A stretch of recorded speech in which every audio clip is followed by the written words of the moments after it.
अस्सलाम वालेकुम फ्रेंड्स, आप देख रहे हैं टैक्स दोस्ती videos and friends and students. आज जो है हम बात करेंगे कि हमारी भी प्रीवियस वीडियो जो है आईटी फ्रीलांसर्स की टैक्सेशन फॉर टैक्स ईयर 2023 में हमने बताया कि basically export of software, IT services and IT enabled services में बाहर से जब आपको पैसे आएंगे एज ए आईटी फ्रीलांसर तो उसकी टैक्सेशन क्या है।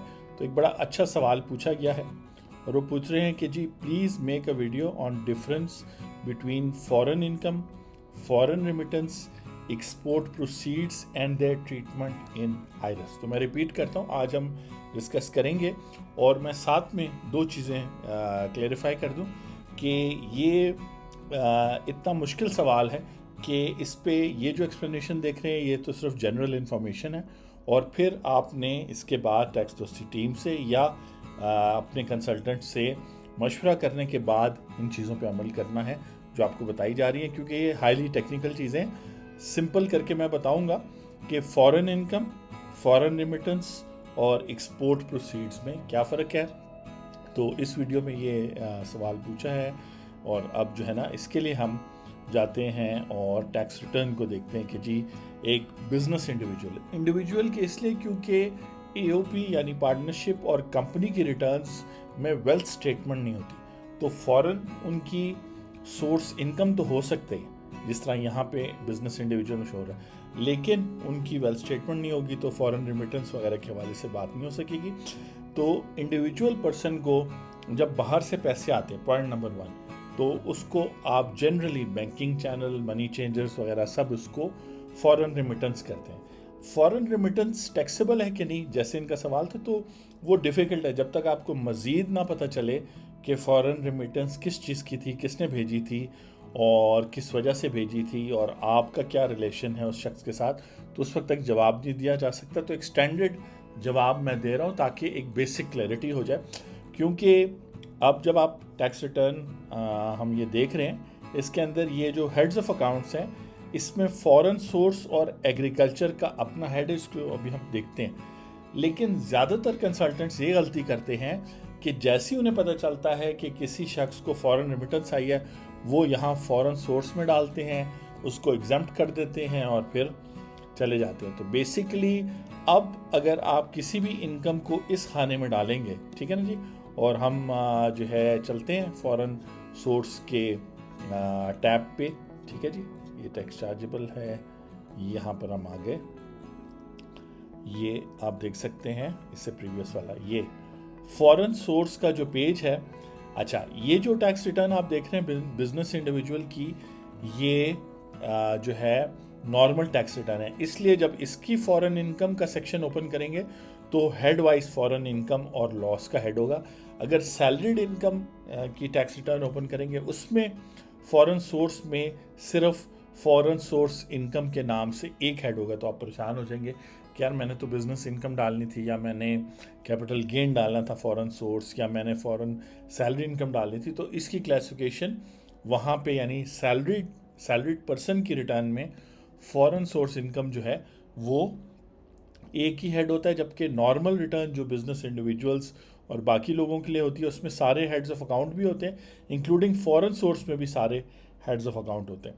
अब यहाँ आके जो कंसल्टेंट्स हैं वो ये ब्लंडर मारते हैं कि उनको बता दिया कि जी ये मेरे बाहर से पैसे आए हैं, तो पूछे बगैर उन्होंने फ़ॉरेन बिजनेस इनकम डाल दी या फ़ॉरेन इवन कॉन्फिडेंस के साथ फ़ॉरेन सैलरी इनकम डाल दी। और चूँकि जो है जब आप कैलकुलेट दबाते हैं तो वो amount subject to normal tax हो जाती है, तो उसको यहाँ पे वो एग्जाम्प्ट वाले खाने में भी वही फिगर, सपोज करें कि 20 लाख रुपए यहाँ लिखे, 20 लाख रुपए यहाँ लिखे एग्जाम्प्ट इनकम के तौर पे, जब कैलकुलेट दबाया तो यहाँ ज़ीरो आ गया। क्लाइंट को कहा जी आपका हमने सब कुछ ठीक ठाक कर दिया, आप हमारी फ़ीस दे दें, फ़ीस भी थोड़ी सी ले लेते हैं और वो सेटअप हो जाता है। इस चीज़ को एफबीआर वाले फ़ौरन नोट करते हैं, नोटिस भेजते हैं, कहते हैं जी अगर आपने foreign source salary income show की थी तो एम्प्लॉयमेंट कॉन्ट्रैक्ट शो करें, फॉरेन एम्प्लॉयर का वो जो पैसे आए थे बैंकिंग चैनल, तो आपको हर किस्म के प्रॉब्लम्स फेस करने पड़ते। तो ये तो ब्लेंडर था जो अभी भी है, और आपके प्रीवियस टैक्स रिटर्न्स में ये सारी रिटर्न्स मौजूद होंगी, तो बेहतर है कि आप उनको रिवाइज़ करवा लें। टैक्स दोस्ती का नंबर भी नीचे दिया हुआ है। कि आपने उनको ये नहीं कहा था कि मेरी ये इनकम है, लेकिन उन्होंने इनकम में डाल के ब्लेंडर कर लिया। अब वो फैन का सवाल कि फॉरेन सोर्स और फॉरेन रिमिटेंस और एक्सपोर्ट प्रोसीड्स में क्या फ़र्क है।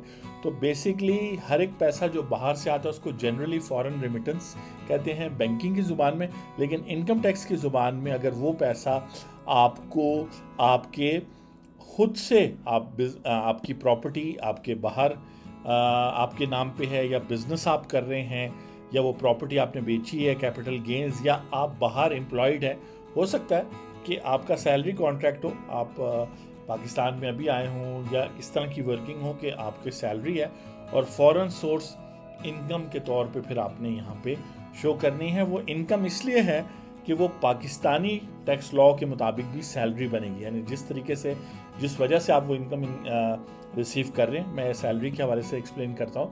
वो इस तरह है कि आपको जो शख्स बाहर से पैसे भेज रहा है, ऑस्ट्रेलिया से, कनाडा से, कहीं से, वो आपका एम्प्लॉयर है, जिसका मतलब है कि वो 8 घंटे 10 घंटे आपका टाइम कमांड करता है एवरीडे, या पार्ट टाइम है तो 4 आवर्स, और वो आपको एग्जैक्टली बताता है आपने क्या काम करना है। आप फ्रीलांसर नहीं है तो आपकी सैलरी इनकम में आएगी। इसी तरह आप बाहर मुल्क एक बिज़नेस करते हैं और उस बिज़नेस में, चूँकि आपके बिज़नेस में हर टाइम तो आपको वहाँ नहीं होना, आप पाकिस्तान आए हुए हैं या पाकिस्तान से उस बिज़नेस को कर रहे हैं, बिज़नेस आपके नाम पे रजिस्टर्ड है दुबई में, इटली में, एक्सेट्रा, तो वहाँ से जो आपको नेट फॉरेन बिजनेस प्रॉफिट या लॉस आएगा वो आपने यहाँ पे लिखना है। तो यहाँ पे यानी इस सेक्शन में लिखने के लिए ज़रूरी है कि कंसल्टेंट को पता हो कि ये किस किस्म की इनकम है।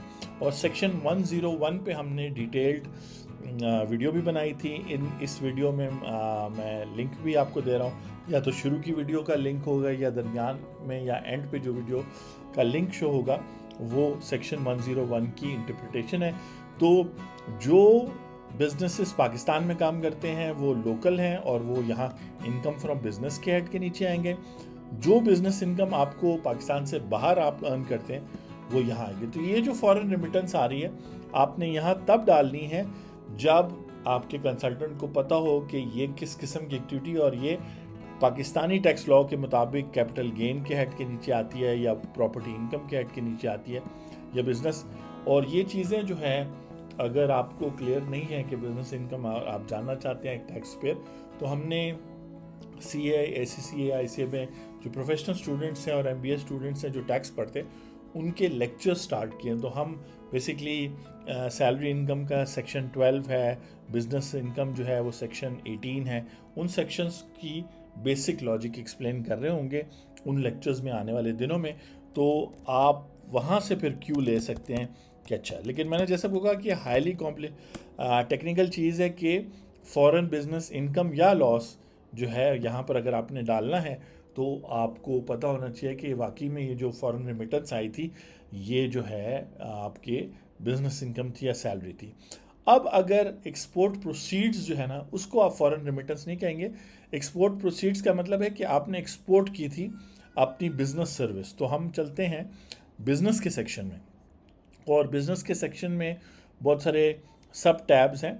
बिजनेस के सेक्शन में आप या तो मैन्युफैक्चरिंग ट्रेडिंग में, यहाँ ग्रॉस रेवेन्यू में, और हम ये सीरीज़ भी कर रहे हैं how to fill your business tax return, तो वहाँ ये बताया गया। अगर आपका एक्सपोर्ट ऑफ सर्विसेज कर रहे हैं तो शायद यहाँ पे, वरना डेफिनेटली अदर रेवेन्यूज़ वाला जो सेक्शन है उसमें अदर्स में यहाँ टोटल में आएगा, और आपकी जो एक्सपोर्ट प्रोसीड्स है वो उसको रिप्रेजेंट करेगा। यानी आप यहाँ जो फिगर वो लिखेंगे, अगर आप 100% IT फ्रीलांसर्स हैं, या 100% टैक्स कंसल्टेंट हैं, या ऑनलाइन टीचिंग करते हैं, या कोई काम भी जहाँ पाकिस्तान में आपका नहीं कोई क्लाइंट, सारे क्लाइंट्स आपके बाहर हैं, तो वहाँ आप यहाँ बैठ के यहाँ से जो सर्विस दे रहे हैं वो फॉरेन रिमिटेंस नहीं होगी, वो एक्सपोर्ट प्रोसीड्स होगी, और वो डिपेंडिंग कि वो mix of services and goods है या वो प्योरली सर्विसेज हैं, तो आप यहाँ पर डालेंगे। ये आपका स्टार्टिंग पॉइंट है। देन अगेन ये काफ़ी इसमें चीज़ें हैं जो फिल करनी होती है, काइंडली प्रोफेशनल लोगों से ही फिल कराएं। अच्छा जी, इसके अलावा एक्सपोर्ट प्रोसीड हो गया, फॉरेन सोर्स इनकम हो गई। लास्ट पॉइंट है कि ये वेल्थ स्टेटमेंट में फॉरेन रिमिटेंस का सेक्शन है, उसमें आपने कब फिगर लिखनी होती है, यानी कि वो फिगर वहाँ कब लिखी जाएगी। तो याद रखिए, अगर फॉरेन सोर्स इनकम है तो फॉरेन रेमिटेंस वेल्थ स्टेटमेंट में फॉरेन रेमिटेंस में नहीं आएगी। अगर वो एक्सपोर्ट प्रोसीड्स है तब भी वो फॉरेन रेमिटेंस में नहीं आएगी। वेल्थ स्टेटमेंट में जो है वो आप रिकन्सिलिएशन के पेज पे जाएंगे, इस रिकन्सिलिएशन के पेज पर मैं आ गया हूँ, और रिकन्सिलिएशन में फॉरेन रेमिटेंस में, और इस पर बहुत ज़्यादा नोटिस लोगों को आए हैं, और यहाँ पर आप तब एंट्री करेंगे जब आपके फैमिली मेम्बर ने और किसी मतलब वो कस्टमर नहीं हो सकता, वो कोई थर्ड पर्सन नहीं हो सकता, आपका कोई फैमिली मेम्बर और फैमिली रिलेटिव जब आपको पैसे भेजे, चाहे आप कोई एसेट कंस्ट्रक्ट कर रहे हैं उसके बिहाफ पे या अपना एक्सपेंसेस पे कर रहे हैं, आजकल महंगाई हो गई है तो बाहर से आपको हेल्प आ रही है, या शुरू से आपकी कोई और सोर्स ऑफ इनकम नहीं है आप तो वो जो फॉरेन रेमिटेंस है वो टैक्सेबल नहीं। अब ये कैसे पता चलेगा? ये उस शख्स के साथ रिलेशन, उस शख्स का पासपोर्ट, उस शख्स का जो आपका फैमिली ट्री है, नादरा का रिकॉर्ड है, ये सब चीज़ें, तो फॉरेन रेमिटेंस यहाँ आएगी। अब अगर आपको आईटी फ्रीलांसिंग में या एक्सपोर्ट प्रोसीड्स में आपको पैसे आए हैं तो वो यहाँ नहीं आएंगे, बल्कि वो, अगर मैं टैक्स ईयर 2023 के हवाले से बात करूँ तो वो यहाँ पर आएंगे export proceed full and final वाले में। ठीक है जी। अगर आपका फॉरेन सोर्स इनकम है और वो टैक्सेबल है तो फिर ये आपकी वो फॉरेन सोर्स सैलरी या foreign business income normal taxation में आएगी। ये मैं सिर्फ आपको एक कॉम्बिनेशन बता रहा हूँ, कई कॉम्बिनेशंस हो सकते हैं। वो हो सकता है एग्जाम्प्ट हो, फिर उस पर जो टैक्स कट है उसकी अलग ट्रीटमेंट होती है, जो आप आज हम डिस्कस नहीं करेंगे। आज आपको आइडिया हो गया होगा कि ये फॉरेन रेमिटेंस के खाने को आपने लास्ट में यूज़ करना है। वो पैसे जो किसी भी प्रॉफिट की नीयत से नहीं भेजे जा रहे और इनकम फ्रॉम बिजनेस के हवाले से नहीं कनेक्टेड, ना वो कोई कैपिटल गेन है, मतलब ऐसा भी नहीं है कि आपने अपनी प्रॉपर्टी बेची दुबई में, वो पैसे आए, उसमें जो प्रॉफिट का पोर्शन था वो आपने जो है वो भी आपने फॉरेन रेमिटेंस में शो कर दिया और सिर्फ वेल्थ स्टेटमेंट में एंट्री की और इनकम टैक्स में नहीं की कैपिटल गेन में, यानी फॉरेन सोर्स कैपिटल गेन, तो वो भी गलत है। अच्छा, कंसल्टेंट ये भी करते थे कि फॉरेन सोर्स उधर भी शो कर देते थे, और ख़ासतौर पे 2015, 16, 17, 18, 19 तक ये प्रैक्टिस चलती रही कि, और आप काइंडली इसको रिवाइज़ कर लें अगर अभी तक आपको नोटिस नहीं आया, ये ना सोचें कि नोटिस नहीं आया। वहाँ भी फॉरेन सोर्स इनकम शो कर देते थे और यहाँ भी फॉरेन रिमिटेंस शो कर देते थे। क्लाइंट जो है डबल फंस जाते थे और टैक्स वाले बड़ा एंजॉय करते थे कि जी अब देख लें, इनको तो बिल्कुल पता ही नहीं है, इनको तो इवन जज के सामने भी खड़े होकर एक्सप्लेन करना पड़ेगा। नॉन रेजिडेंट के कुछ केसेस मैंने भी किए हैं ट्रिब्यूनल में, तो डेफिनेटली समझाने में बड़ी मेहनत चाहिए होती है कि नहीं, ये इनकम नहीं है या ये इसकी सेल्फ इनकम। अब एक लास्ट सिनेरियो देख लेते हैं कि आप यूएई में हैं, जीसीसी रीजन में हैं, और आपने वहाँ पर जो है ना सैलरी कमाई है और वहाँ पे टैक्स फ़िलहाल नहीं है पर्सनल इनकम पे, बिजनेस इनकम पे है लेकिन पर्सनल, वो कैसे आप टैक्स रिटर्न में शो करेंगे? तो इनकम टैक्स रिटर्न में वो पैसे शो नहीं होने, और आपने भेजे भी अपने ही अकाउंट में हैं। ठीक है जी, मैं रिपीट कर देता हूँ कि आपकी सिर्फ जो टोटल इनकम सोर्स है वो यूएई में या जीसीसी रीजन में, सऊदी अरेबिया में वगैरह में आपने वो इनकम अर्न की है, और वो ही उसमें से हाफ आपने वहाँ स्पेंड किया और हाफ अपने ही अकाउंट में पाकिस्तान में भेज दिए। वो कहाँ पे शो होगी? एक मिनट सोचें कि आपके कंसल्टेंट ने क्या कहानी आपको सुनाई हुई है, आपको कैसे गाइड किया हुआ कि जी देखिए ये पैसे बाहर से आ रहे हैं, तो देखें आपने क्या किया है, फॉरेन सैलरी, तो देखें वो 50% यहाँ, 100% यहाँ डाल दे, 50% हम एग्जेम्प्ट कर लेते हैं, या 100% ही यहाँ डाल देते हैं। चले, एक तो ये वो सैलरी शो होगी, कल को टैक्स वाले पूछेंगे आपके पैसे कहाँ हैं, तो ये आपने सोर्स बता दिया, और दूसरी तरफ वो वहाँ वेल्थ स्टेटमेंट नॉन रेजिडेंट की, क्योंकि आप वहाँ जॉब कर रहे हैं, यहाँ तो है नहीं, डाल देते हैं। टोटली गलत है। यानी कि वो पैसे जो आपने बाहर मुल्क कमाए हैं वो इनकम टैक्स ऑर्डिनेंस के स्कोप से बाहर हैं। उसमें से जो फॉरेन रेमिटेंस आपने भेजी है वो वेल्थ स्टेटमेंट में इसलिए नहीं शो हो सकती क्योंकि non resident person wealth statement file ही नहीं करता। हाँ, अपने पास एक्सेल शीट ज़रूर रखें कि मैंने इस साल इस टैक्स ईयर में इतने पैसे अपने ही अकाउंट में भेजे, और फिर आगे अगर उसको आप यूज़ करते हैं कंस्ट्रक्शन के लिए, फैमिली को देने के लिए, जो भी, तो हर चीज़ का एक्सेल शीट रखें, फ़ायदा होगा। लेकिन ये वेल्थ स्टेटमेंट आपने फाइल नहीं करनी।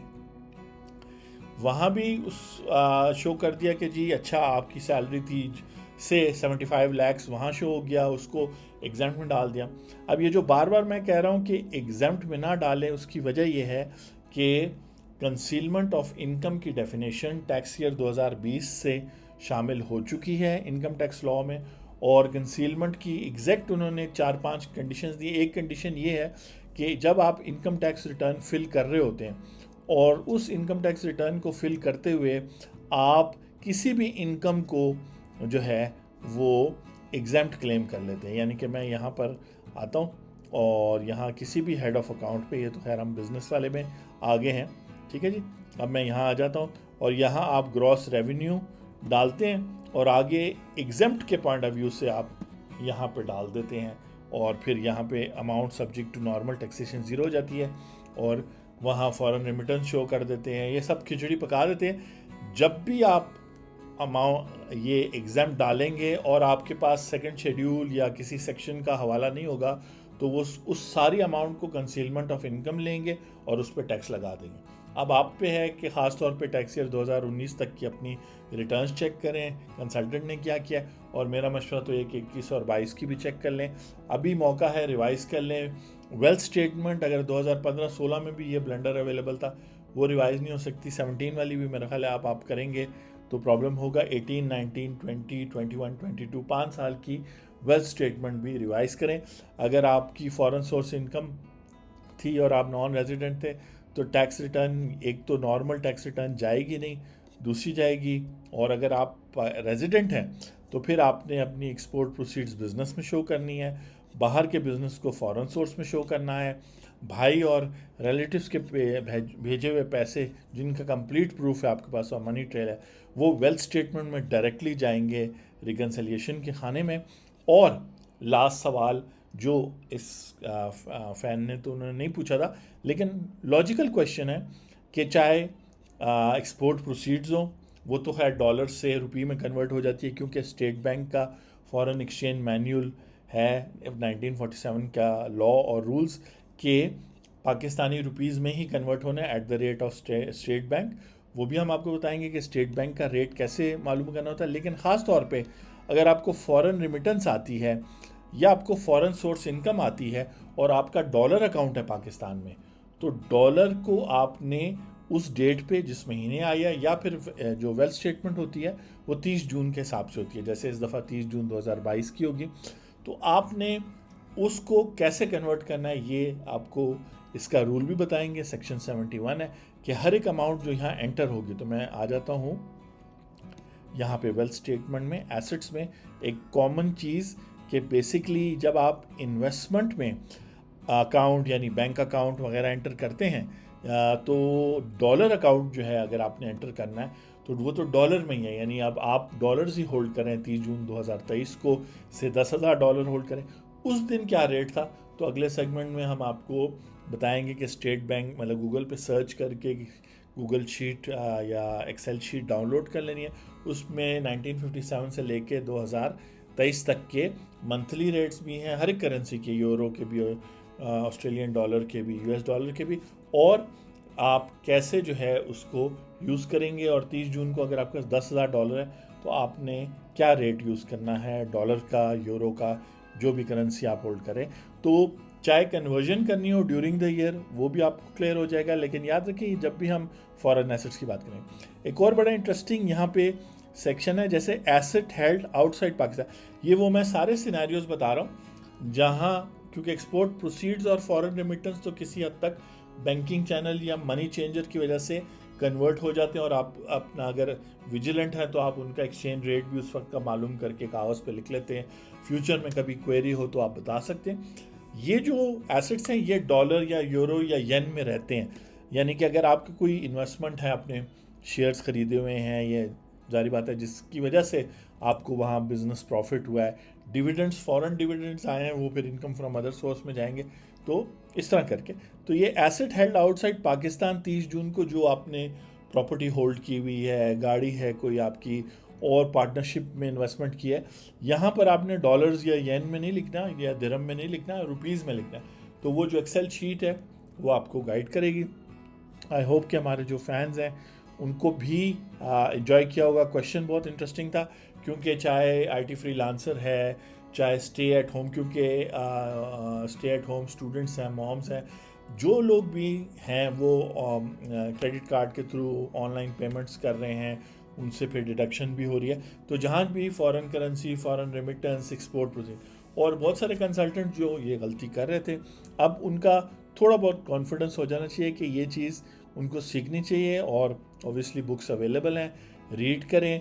और इसमें मुख्तलिफ section 101 geographical source of income वगैरह, ये सारे कॉन्सेप्ट्स इन्वॉल्व हैं, जिसको हम फिर जो टैक्स दोस्ती लेक्चर्स हमने स्टार्ट किए हैं CA, CCA, ICMA स्टूडेंट्स के लिए, उन वहाँ एक्सप्लेन कर रहे हैं। तो मे भी शायद वो आपके लिए हेल्पफुल हो। लेकिन क्लाइंट को मिसगाइड ना करें, और कोई भी चीज़ जो रुपीज़ में ना हो उसको कन्वर्ट कर कैसे करना है अगले सेगमेंट में देख लें।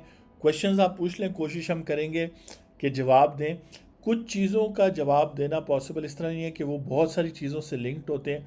जो चीज़ सिंपल तरीके से जवाब दी जा सकती है वही जवाब दे रहे हैं। देन अगेन डिस्क्लेमर, आपको पता है कि this is just information.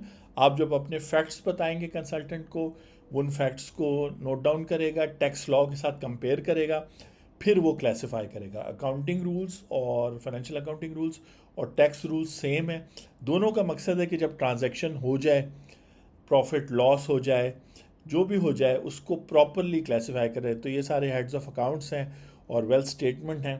Properly अगर ये सब, और इसके अलावा यह मुख्तलिफ और भी टैब्स हैं, minimum tab, payment, company director वगैरह वगैरह, तो ये सब प्रॉपरली अगर फील्ड हो, तो चूँकि सेल्फ असेसमेंट का तरीका है, तो 5 साल गुजर जाएंगे, आपकी रिटर्न में कोई भी एरर नहीं निकलेगा, या वो कोई क्वेरी रन करेंगे तो उसमें वो नहीं आएगा अनलेस के ऑडिट में आ जाए।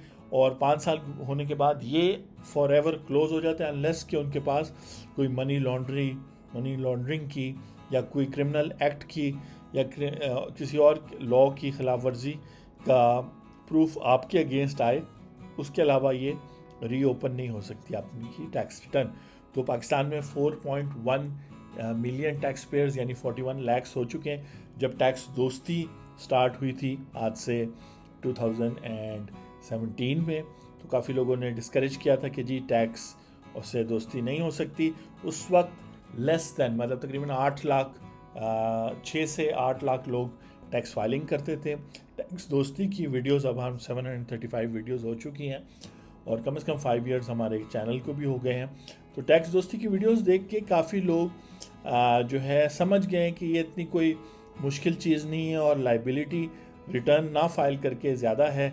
और अगर रिटर्न फाइल कर लेंगे तो लॉ आपको प्रोटेक्ट भी करता है, एज लॉन्ग एज आपने प्रोफेशनली इसको किया है या प्रोफेशनल टीम से किया है। ये जो हम आपको टैक्स रिटर्न्स दिखा रहे हैं, ये टैक्स ईयर 2023 के। आई होप कि आपको इससे क्लैरिटी हुई है। अगला सेगमेंट भी देख लें, वो भी आपको सेक्शन भी बता देगा, प्रोसीजर भी बता देगा।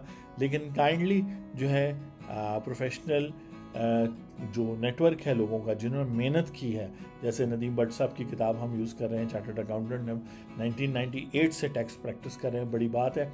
और जो है बहुत नॉलेज है, एक्सपीरियंस है।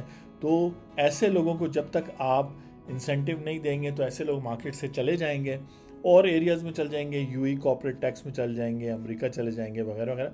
तो आपके पास सिर्फ अनाड़ी रह जाएंगे, और फिर वो जो आपके साथ करेंगे, और फिर एफबीआर वाले जो आपके साथ करेंगे। तो इस वीडियो का टाइटल भी है अवॉइड एफबीआर हरासमेंट। एफबीआर वाले फिर नहीं देखेंगे कि वो ये ज़रूर देखेंगे जेन्युइन टैक्स पेयर है, तो फिर डेफिनेटली इसको जो है ना जितनी तकलीफ़ पहुंचा सकते हो पहुंचाओ। तो इसलिए हम आपको टैक्स से दोस्ती करा रहे हैं।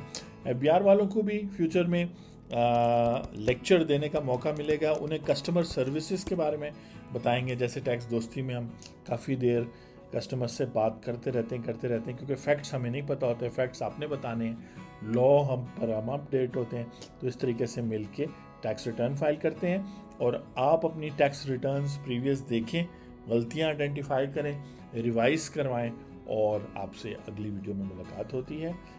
नेक्स्ट सेगमेंट देखें जी। Thank you very much. और वो रूल ये कहता है कि जब भी आप इनकम टैक्स रिटर्न या वेल्थ स्टेटमेंट में अपने कोई भी रुपये के अलावा अमाउंट शो करते हैं, तो उसको आपने कन्वर्ट करना होता है इनटू रुपीस, और वो है सेक्शन 71। ये चैप्टर है जनरल रूल्स का, और ये IT फ्रीलांसर्स से भी रिलेटेड है, लेकिन सिर्फ उनसे रिलेटेड नहीं है।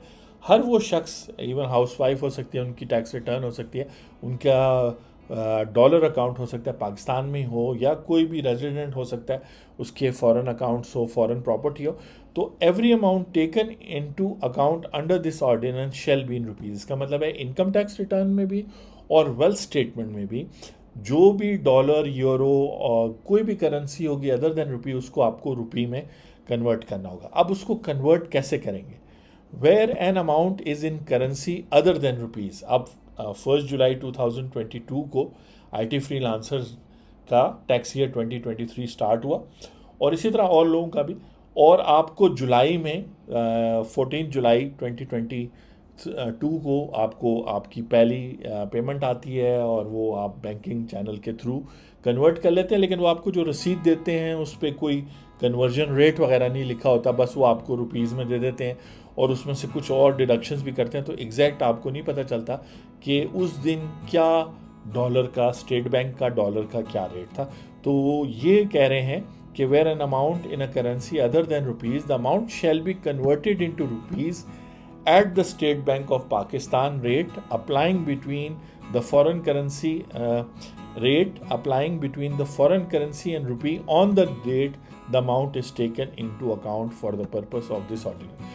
तो जो रेमिटेंस आपको होती रही है, बाहर से पैसे आते रहे, अगर आपने उनके मंथली रेट्स देखने, या फिर आपके पास बैंक बैलेंस है, या पियोनीर, या बाहर कोई भी जो सर्विस आप यूज़ कर रहे हैं पाकिस्तान पैसे लाने, वहाँ भी आपके डॉलर्स या यूरो पड़े, तो 30 जून 2023 को क्या रेट है, तो मैं आपको गूगल पे सर्च करके वो एक्सेल शीट आप डाउनलोड कर सकते हैं, और उसमें हम फिर रेट्स देखते हैं मंथली भी, और उसमें फिर आप कैसे रुपये में कन्वर्ट करके टैक्स दोस्ती टीम को जब आप अपना डेटा देंगे, या अच्छे प्रोफेशनल जो ये सारी चीज़ें समझते हैं उनको जब आप देंगे, तो वो वहाँ से इसको यूज़ करेंगे। और ये कॉमन क्वेश्चन है जो पूछा गया है, क्योंकि इस पे कभी बात नहीं हुई, तो आज मैंने कहा कि रूल भी आपको बता दूं। और ये हर उस शख्स की जिसका डॉलर अकाउंट है, या प्रॉपर्टी है बाहर, या रेंटल इनकम आई है बाहर से, या फॉरेन सोर्स इनकम आई, वो रुपये में उसने कन्वर्ट करना है, और उस आइडियली तो उस मंथ का रेट यूज़ करना है, वरना यहाँ पे लिखा हुआ है उस मंथ का, वरना तो अगर आप वेल्थ स्टेटमेंट में जो फिगर्स डालते हैं वो 30 जून 2023 की होती है, तो फिर आपने जून का रेट वहाँ पे लेना है। तो चलते हैं जी, अगले सेगमेंट में देखते हैं कि हम स्टेट बैंक की वेबसाइट पर तो मिलना मुश्किल है, तो हम गूगल क्या करें, क्या टर्म यूज़ करें, फिर कौन सी एक्सेल शीट आए। और याद रखें कि फिर आप अपना जो शो करेंगे वो अपने कंसल्टेंट से मशवरा करना है कि वो पेनोर में जो बाहर है, क्योंकि अब जो भी अमाउंट आएगी पाकिस्तान में, चाहे वो प्रीवियस ईयर्स में करें, तो वो टैक्सेबल होगी। तो कैसे आपने उसको लाना है, और क्या उसकी टैक्सेशन क्या होनी है, ये सारी चीज़ें तो आपके इंडिविजुअल केस पे डिपेंड करेगा। यहाँ जनरली आपको बताते हैं कि करेंसी कन्वर्जन कैसे करें। जी friends, thank you very much. IT freelancers ने हमारे साथ टैक्स दोस्ती हमने 2017 में स्टार्ट की थी, और YouTube चैनल 2018 में। तो थैंक यू वेरी मच आप लोगों के सपोर्ट के लिए, फैंस जो हैं, जो क्लाइंट्स हैं। और हम चाहते हैं कि टैक्स फाइलिंग इस तरह हो कि कम से कम एरर्स हों, कम से कम मौका मिले उन्हें छोटी से छोटी बात पे FBR को कि वो आपको नोटिस भेजें। हाँ, अगर ऑडिट में सेलेक्ट हो जाते हैं, डिटेल्ड वर्किंग हो, तब भी जो आपकी टैक्स लाइबिलिटी है, जो आपकी रिक्वायरमेंट है, वो इस तरीके से इन वीडियोस से क्लैरिटी लेने के बाद आप अपने कंसल्टेंट्स, टैक्स दोस्ती टीम के साथ इस तरह से काम करें कि जो है आपको कोई प्रॉब्लम ना हो। तो हम देख रहे थे कि कैसे हमें स्टेट बैंक के रेट्स मिल जाएंगे। तो आपने गूगल में जाना है, state bank of Pakistan dollar rate history लिखना है, तो इस तरह का पेज आ जाएगा, उसमें स्टेट बैंक ऑफ पाकिस्तान की एक्सेल शीट आ जाएगी, जिस पर जब आप क्लिक करेंगे तो इस तरह आपको एक detailed monthly average exchange rate मिल जाएगा, और इसके अंदर जो है इन पाक रुपीज़, और फिर ऑब्वियसली और भी इसमें चीज़ें हैं, मंथ एंड एक्सचेंज रेट है, एवरेज रेट्स हैं, ठीक है। तो एवरेज रेट्स भी इन केस यूज़ कर सकते हैं, लेकिन जब ये मंथली रेट्स हो तो इतना प्रॉब्लम नहीं। अब क्वेश्चन ये है कि आपको जुलाई 2022, अगस्त 2022 इस तरह करके मई 23, जून 23 में हर महीने आपको आते रहे पैसे, तो आपने एक्सचेंज रेट कौन सा यूज़ करना है। ख़ासतौर पे अगर आपको, जिस तरह मैंने बताया था कि सिनेरियो हो सकता है कि आपके 1% डिडक्शन ना हो रही हो, 0.25% डिडक्शन ना हो रही हो, आप स्टेट बैंक के साथ वो पाकिस्तान सॉफ्टवेयर एक्सपोर्ट बोर्ड के साथ रजिस्टर्ड ना हो, या जो है आपको डॉलर में ही मिल रहे हों। तो सब चीज़ों के लिए आप कैसे एक्सचेंज रेट देखेंगे, उसमें ये कि पहले आप अपनी करेंसी देख लेंगे। ऑस्ट्रेलियन डॉलर है, मुख्तलिफ़ करेंसीज़ हैं। तो यूएस जो है वो थर्ड लास्ट यहाँ पे यूएस डॉलर आ रहा है। यूएस डॉलर में यहाँ पे मंथली रेट्स दिए हुए 1957 से, ठीक है जी। तो डेफिनेटली हम यहाँ पे जुलाई 2022 में जाएंगे, और आपको अगर कोई इन्फ्लो आया है और आपने उसको कन्वर्ट करना है तो आप जुलाई 2022 का डॉलर रेट यूज़ करेंगे या पाउंड रेट यूज़ करेंगे या जो भी है। तो यहाँ आप देख सकते हैं कि हम आ गए 2022 में, और हम आ गए यहाँ पे जुलाई 2022, ठीक है जी। तो ऑस्ट्रेलियन डॉलर 150 का था, और अब अमेरिकन डॉलर की बात करते हैं जो थर्ड लास्ट वो है, तो 219 रुपीज़ का जुलाई 2022 को था रेट। और थोड़ा सा और जूम कर लेते हैं, मैं भी शायद लोगों को देखने में मुश्किल हो, तो ये आप देख सकते हैं। इसके बाद अगस्त में ये रेट था, सितंबर, अक्टूबर, नवंबर, दिसंबर 2022, फिर जनवरी 2023, और फिर जनवरी के बाद फरवरी में देखें एकदम से 266 हो गया, फरवरी, मार्च, अप्रैल, मई और ये जून। तो बेसिकली 30 जून को पेनोर में जो आपके पैसे पड़े हैं उनको कन्वर्ट करना है, या आपका लोकल डॉलर अकाउंट है तो 30 जून का जो मंथली रेट है वो है 286.58। तो याद रखें, राउंड ऑफ करते हैं 286 पर आप कन्वर्ट कर सकते हैं। ये रेट्स क्या हैं, अगर आपके पास डॉलर की अमाउंट हो तो आप इनको इससे मल्टीप्लाई करेंगे तो आपके पास रुपीज़ आ जाएंगे, और उन रुपीज़ को फिर आप अप्रोप्रिएटली अपने, चाहे इन्वेस्टमेंट शो कर रहे हैं, इनकम शो कर रहे हैं, रिमिटेंस शो कर रहे हैं, प्रॉपर्टी की वैल्यू शो कर रहे हैं, जो भी शो कर रहे हैं वो रुपीज़ में शो होगी इस तरह से। और ये पूरा आपके पास चार्ट है, ये एक्सेल शीट है जो आप यूज़ कर सकते हैं जून तक, ठीक है जी। तो ये थे स्टेट बैंक के, और सेक्शन 71 हमने देखा जो कहता है करेंसी कन्वर्जन, और इस तरीके से आप अपने कंसल्टेंट के साथ मिलके, मैं तो मशवरा दूंगा कि जो है इस साल की आईटी फ्रीलांसर्स जो हैं वो रिस्क ना लें। उसमें मुख्तलिफ सिनेरियोज़ हैं, हो सकता है आपसे 1% कटा हो, उस सिनेरियो में क्या करना है, हो सकता है आपसे डिडक्शन ना हुई हो तो ख़ुद कैसे पे करना है, कौन से कॉलम्स में करेक्टली शो करना है, इनकम को फाइनल टैक्स में डालना है, नॉर्मल में डालना है, वेल्थ स्टेटमेंट में क्या इफेक्ट्स लेने हैं, कैसे रिकनसाइल करना है, सारा कुछ। तो इस सब चीज़ों के लिए अगर प्रॉपर टैक्स रूल्स, जैसे हम आपको टैक्स दोस्ती वीडियोस में बताते रहते हैं, प्रॉपर टैक्स रूल्स फॉलो करेंगे तो आपका पीस ऑफ माइंड होगा। अभी जो एक्सपेंसेस पे करेंगे उसके बाद अपील्स और चीज़ें प्रॉब्लम नहीं देंगी। तो मैं हूं आपका टैक्स दोस्त और tax host Anthony Williams. I hope कि आईटी फ्रीलांसर्स को एक बेसिक आइडिया हो गया। मुझे पता है सब बिज़ी होते हैं अपने कामों में, और ख़ासतौर पे ऑनलाइन काम बड़ा डिफ़िकल्ट है, लेकिन जितने लोग भी ऑनलाइन काम कर रहे हैं वो टैक्स दोस्ती टीम से रब्ता करें, हम उनको प्रॉपरली गाइड करेंगे। 1 घंटे का सेशन हम जूम का लेते हैं, उसके 10,000 चार्जेस होते हैं, उसमें हम आपको एक कंप्लीट रोड मैप देते हैं।